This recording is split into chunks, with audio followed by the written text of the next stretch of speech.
Chua. I'm just curious about what countries are or siguro what are countries that are more prone to investing in the energy sector here in the Philippines and Which some countries insights now? on that, yeah. Which countries do we hope to come here?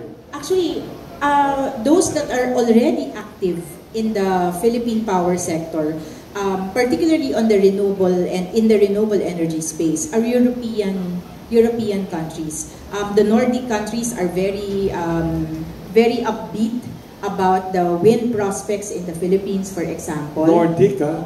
Ang dami po nilang kasi po yun din yung history nila. Ang Anong bansa yan? Mga Sweden, Norway? Opo, Norway, our Scandinavian friends, very active po sila. But also, even among our neighbors, we have Thai investors in the power sector in the Philippines. Yes. Opo.